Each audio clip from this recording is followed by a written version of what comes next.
Hello and welcome to my rookie review series, and where I showcase some of what I've learnt from each rookie over each round and whether or not they are relevant selections for your side or not. Now, I have done this series before last year in the COVID season where it wasn't that popular, but I did have a few blokes saying that it was a massive hit and they'd like to see it again. So we're going to continue on with it in 2021. Now look, there are quite a few rookies being round one to talk about, so with no further ado, as always, we can get stuck straight into the video. We'll start off as always in the defenders. And we've got Thomas Highmore, who's by far the pick of the bunch out of all these players. 117k, scored the 60, which is exactly what you want for a bloke playing at D6. Job security has to be pretty good. Look, they seem to prefer him over Jake Carlisle, and for that, I'm going to have to say we're going to play him on field. Seems fine, and yeah, he's by far my favourite pick in the back line. Jordan Butts, seen him in a few sides, 176k. My problem with Butts is he's a bit of a lockdown defender. Seems to just play on the best forward and stop them from scoring rather than getting those cheap chicks and scoring well himself. Score 56, which is okay, but at his price, just not for me. Look, job security is elite. Look, he's going to play every game. He's the man in the back line. But look, scoring potential, it's just not for me. You're going to have him on your bench. Have him as a loophole. Via Aiden Fife, I think that can work out pretty nicely, and every now and again he might score an 80 or so. But yeah, in terms of his scoring potential, probably don't rate it that high. Hence why I don't have him in my side. But because of the lack of rookies, I think he's fine just to have in his side. Jacob Kazitsky, 123k. He's a tough one because he's playing for Hawthorn, not the best team. Being a key forward, I think they do like him in the team, so I don't think his job security is that bad. We got it as good. Yeah, scored the 53. Have him as your bench loophole again with the Aiden Fife. If you have him, I have Aiden Fife, so he's really versatile like that. I had Kazitsky as a loophole on the weekend. Didn't score that well, so I put Highmore on the field instead, and it benefited, and I gained an extra 7 or so points from that. It doesn't sound like much, but with rookie roulette, it's exactly what you want. Extra 7 points is better than nothing. So yeah, don't mind Kazitsky. Just on your bench, have him at D7 or 8 or something like that. And I think he can rest pretty easy. He's going to be a slow burn, so be patient with him. Wait until he plays an easy opposition like North Melbourne, as he did in the Amy series. He scored really well. So, yeah, that might be an appropriate time to have him on your field. Next up, we've got Harry Sharp, a bloke who's still in high school. He was wearing his uniform when he got named for round one. Now, 117k, only scored 51, which is not too bad for him. Job security is poor, and I would avoid him. Look, I don't think he's going to play many games. I would expect him to get dropped this week. Just doesn't seem AFL ready. Doesn't quite have the body yet. I think he's a massive talent. Don't get me wrong, but look, he's probably going to be a dud rookie in the long run. So if you don't have him and you do need coverage, I'd probably just have a loophole instead of getting him in. So on that, we're going to avoid Harry Sharp. Now, last man I'll talk about in the back line is Nicholas Cox at 175k. Now, from day dot, I could have just said that his scoring was never going to be that good. Only got the 33. I gave away a few free kicks, so it could have been higher. Nonetheless, he's not a scoring player. He's a full endurance player. He's got the ability to run out full games, super fit for a 200-centimetre sort of utility player. But scoring-wise, I would avoid him. I wouldn't play him anywhere. If you have him, probably just chuck him on the bench, see if you can loophole him. I say loophole a lot, but it's pretty relevant, especially when you get these rookie scores right. I don't have him, and I probably won't go anywhere near him. I think he's an absolute champion, but not a bloke you want in your Supercoach team, in my opinion. On to the midfielders. We'll start off with none other than the man of the week, the new rising star for round one. That was Errol Goulden, 117k, really cheap. He was able to pull out 139, a score that he probably will never do ever again. But on that has made his job security elite. I don't think Sydney are going to drop this guy anytime soon. He's proved himself. He's an absolute jet, and you can have him on the field. So he's a very safe selection. If you don't have him in your team for some reason or another, you can go ahead and get him in, do a correction trade. But yeah, he's almost a must-have, especially at that price. He's going to make a shitload of money. So yeah, great selection. That is Errol Goulden. Next bloke here, James Jordan, a man I jumped on last minute. Seems to be a great candidate for my side. Heard a lot of good things about him despite a pretty ordinary Amy series, 123k. So his price fairly reasonable. Scored 78, just under 80, which is exactly what you want from a midfield rookie. Now look, job security, despite such a nice performance, would have to be moderate. He's still got Jack Viney come back in the side. He's got the same sort of role. Whether or not it kicks him out of the team, I don't really know. I think Melbourne will still want to play him. But if he is playing, you can have him on the field. and rest quite easy. I think he's a good player. Played a little bit forward, kicked a few goals. I think he's got like a goal or two or something like that. But yeah, it looks really fine. And for 123k, nothing wrong with that at all. Sam Berry looks really good for Adelaide. Nice prospect, 117k. Only scored the 59, which I think is fine. Look, job security is still going to be good, and he's still a field option. I think he's got more in him than that. You can have him on the bench if you want, but look, I think he could probably... You really bloody roll the dice on him, see if you can have him on the bench one week, on the field the other. Probably just sort of rookie roulette him, that's what I'm trying to say. But look, over the course of a whole year, I think he's a fine selection, and I think he's definitely going to make his money. Next, I've got Braden Campbell, who's a mid-forward, 189k, so he's rather expensive. However, a lot of teams, including myself, do have him in.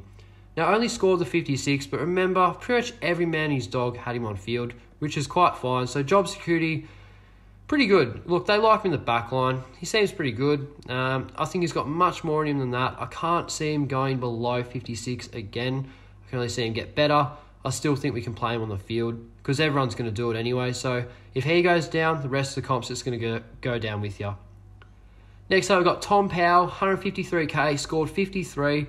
Job security, I think, is actually elite. Look, North Melbourne just look piss poor, don't they? They don't have many at all. They've got Jaden Stevenson, who's absolutely killing it, and he seems like he's their best player of the round. So, and he's only a small bloke, so that's telling you something. So, look, whether or not they play him in the midfield, I don't think they will. Got low time on ground, still played not too bad. Did a few crafty things in the forward line. If he is playing, you have him on the field, but look, there's no reason they wouldn't play him. They're so thin, and he's a high draft pick. He's exactly what they need, and I think he's going to be a fine selection throughout the year. So, yeah, I'm happy to grade him with elite job security.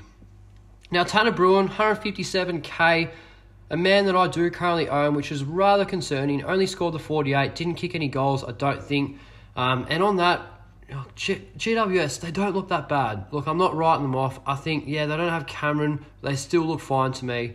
They got other blokes to come back in the side, and on that, his job security is poor. I would not be surprised at all if he was omitted from the side coming into round 2. I hope that's not the case, but in terms of job security, that's sort of where I'm at with that at the moment. If he is playing, though, I think he's got plenty more in him than that. So he's, in fact, a field option.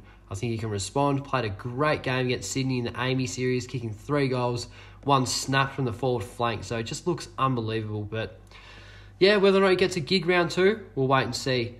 McNeil, 102k, dead rookie here, only scored 26. Thick doggies team. Poor job security. If you don't have him, that's probably a good thing. Just avoid him. If you do have him, just have him on the bench. Make cash off him quite slowly. Maybe he can respond. I'm not quite sure. They don't mind him. The boys are getting around him. So I don't know if he gets dropped straight away, but over the duration of a whole year, it's hard to see him making a whole lot of money. Maybe throughout the year, if he's not playing, you probably just use him as a midfield loophole if you're willing to hold on to him. But if you do own him, just sit tight and see what he does next week. Last bloke here is a mid-forward in Tyler Brockman, a man who I unfortunately had on the ground. Now, 117k, so he's pretty cheap. Only scored 22 though. Look, I don't think he was worth a 22. Still kicked a couple really nice goals, couple goal assists. Look really, really handy. Just gave away a few unnecessary free kicks, including one 50-metre penalty, which was really not too bad. Not too good, sorry. I don't know. I think 22 is a bit stiff on the bloke. So whether or not he gets dropped, I wouldn't know. I don't think so. He's a very exciting player, and he just needs to be a little bit more disciplined. If he didn't do all those silly things, he probably almost would have scored 60. But look, on that, I just have him on the bench or as a loophole option. If you got Charlie Comben or a dud rookie in the forward line that's not really going to play anytime soon, you could probably roll the dice with that. Because my forward line's so thin, I have to have him at F6, which is a massive shame. But let's just hope he can respond coming into round 2. On to the rucks, we got Maddie Flynn. This bloke just absolutely dominated. 123k, very ideal price. Nearly outscored Gawn and Grundy combined. 140, it's a fantastic score. 90% of us though would have had him on the bench at R3, which is absolutely fine. Job security, I'm still going to write moderate just because we got Braden Bruce, who looks like he's going to come back in the side. But if Flynn keeps up this form, he might be the one kicking Bruce into the 2s. We'll wait and see. But just on everyone's structure, you're just going to play him on the bench. If you're going really thin, I think the bloke who took out first place for the week actually had Maddie Flynn at R2, which is a fine move if you have done that. Well done if you did. But look, I'm just going to say play him on the bench. He's going to be good coverage, a little bit like Riley O'Brien in 2019. He's just going to be, massive cash gen on the bench, and then we can trade him after the last bye when Gordon Grundy play. Now, Lloyd Meek, 123k as well, but only scored the 43. Now, it's nearly 100 points less than Maddie Flynn, so it's clear to say that Flynn was by far the pick of the bunch out of all these blokes. My problem with Meek, he's not too much of a bad player. Matched up with Gordon really well in the first half, got tired towards the end. But when Sean Darcy comes in the team, he's going to be the first bloke that leaves it, let's be honest. So, yeah, job security is probably about as poor as it gets, and you just have him on the bench. Same sort of justification for Flynn. And the last bloke here is Paul Hunter, 102k. If you started with Paul Hunter, I completely understand why. He's the one here that's so cheap. You're saving a good 20k right there, but look, the ceiling's not high. He's not an AFL player, only scored 44. It's not good enough. I think they still play him just because they're so thin. But as soon as Rowe comes back in the team, he's just going to be out of there straight away. So yeah, job security is poor, and if you don't have him, I would avoid him. But if you do have him, just leave him on the bench and hope that he plays as many games as possible. Onto the forward line, we've got Jimmy Rowe, who's priced at 117k. Scored 104. He's by far the pick of the bunch in the forward line. Really cemented his spot in that Adelaide team. So his job security just have to be elite. Looked really exciting. The boys just absolutely got around it when he kicked his first goal. And I think on that, you can afford to play him on field. High ownership, but if you don't have him, jump on him straight away. And I promise you, he will not let you down. Or he may, but look, he's already going to make his money anyway. He's going to have a negative break even of some sort. So it's going to be quite good having Rowe in your team. Now, next player here is Logan Mcdonald, 193k. Scored the 88, which is pretty fair and reasonable, let's be honest. But we got Buddy Franklin coming back this week. It really looks like he's going to play. All the articles I've read, the signs are high. Where does that leave Logan Mcdonald? I'm not sure. Look, I'm just going to have moderate job security. He played good enough not to drop him, but at the same time, yeah, that Buddy factor, it just concerns me. That whole situation, it's just dance with your sister awkward, just whether or not he's actually going to play or not. But look, I'd just avoid him just on his price. His first year key forward. And look, they're going to be inconsistent. So probably just stay away from Logan Mcdonald. He's going to be a very good player. But in terms of Supercoach scoring, I just wouldn't go anywhere near him.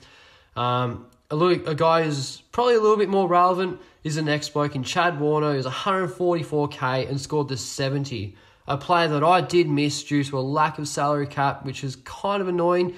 I think his job security is pretty good. I think Sydney are really going to play their rookies, which is really good for Supercoach. So you can have him on the field as well. He's got a pretty high ceiling, and he's a player that I really wish I was able to get in my team.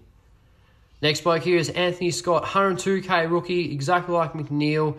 He was the one that actually did play not too bad. Scored a 56. I still think his job security is pretty poor though. Look, doggies are a very thick lineup. It's only a matter of time before they dump him on his ass, which is pretty unfortunate.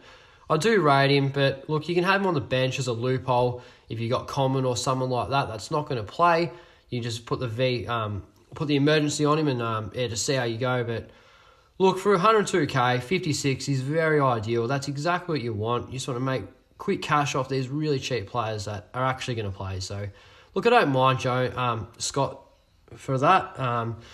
Jones, next bloke I want to talk about. That's Harry Jones for Essendon, key forward from the 2019 draft that Essendon selected. Don't quite think he's ready yet. Looked a bit nervous and touchy. Only scored the 48. Look, I think his job security is pretty good just because of the lack of options that Essendon actually have. Look, we lost Danaher and Bell Chambers retired. We just don't quite have the thickness of that forward line back. We lost Orazio, Fantasia and McKernan as well, which definitely doesn't help, but helps with Jones' job security. So, look, he's going to be a slow burn, exactly like Jacob Kazitsky in the back line. And on that, you can have him on the bench as a loophole. It's the same sort of situation. Be patient on him. It's only a matter of time before he actually plays a pretty good game. Maybe loophole him or put him on the ground when Essendon come up against North Melbourne. Next bloke here, Tom Falatin, a man who featured in one of these videos last year, and that does not surprise me at all. 128k, not ideal. Only scored the 38. Job security is poor, and I would avoid him. Look, Brisbane are thick as. They got Danaher, Hipwood, and McInerney, and other blokes running around. I just wouldn't go anywhere near him. There are better options for 5k cheaper. Next up, we got Ned Carl, 161k, scored 37. I still think he's got good job security. He's got the runs on the board. Essendon like him. They got a role for him, which is pretty good. I think he's playing defence or something like that. I should know, being an Essendon supporter. But, yeah, seems fine. I would avoid him, though. Doesn't seem to have the highest scoring potential. But if you did start with him round one, I completely understand why. I think he's a fine player. But, yeah, Supercoach scoring, probably not so much. Next bloke here is Miles Bergman. I jumped on him last minute when I found out he was playing. Had him on my bench. Scored 31, which is fine for a 123k rookie. My biggest problem with Bergman is the fact that he's competing with Lachie Jones in that back line. And those two are kind of in like the best 23 or 4. It's just a matter of time before he gets dropped. But look, I like his role. If he plays consistent games, he's going to be a good option. Taken at pick 14 in the 2019 draft, so he's got the runs on the board and a pretty high ceiling. So look, we'll see how he goes. He's had a full preseason, so look, hopefully Ken Hinkley gets a little bit more games into this bloke. They do like playing their rookies, Port Adelaide. So look, I wouldn't stress on Bergman yet. Just keep him on the bench and hope he plays this week. Now, last bloke here, Ollie Henry. 135k, only scored the 9. We got a dead rookie here. If you have this bloke, I get why you picked him. Look, but he's just not AFL ready yet, is he? I don't see why Collingwood would trial him. He's only a small body. They're going to be a bad team. They're going to drop him this week. It's pretty clear. I'll be absolutely shell shocked if he played. So yeah, job security is poor, and on that 9 score, you're just going to have to avoid him. If you do have him, I would simply just do a correction trade to someone like a Warner with an extra 10k. I think that's very doable. Or go back in the midfield and find someone that you sort of missed out on, like Jordan. I know a lot of blokes didn't start Jordan. He's almost a must-have now, so you can sort of do something like that. But yeah, Ollie Henry's dead. But yeah, that's kind of all I've got for the rookies. I know there was quite a few of them. I'm talking quite quick and sharp because I just want to smash this out because it's, yeah, there's plenty of blokes to talk about. But next week's episode will be a lot shorter. We only have a few blokes, new blokes that come in round 2. And I'll do the exact same review. And yeah, it should be good. But look, let me know what you guys reckon of this series. I'll try to keep it consistent as possible, especially until the buys when we're sort of just upgrading our team and shuffling around and all that. But look, I hope you guys really enjoyed it. And yeah, good luck for this week. It was a tough week. Round 1 was hard. But look, don't worry because our premiums are going to respond. So yeah, take it easy, guys, and I'll see you in the next video.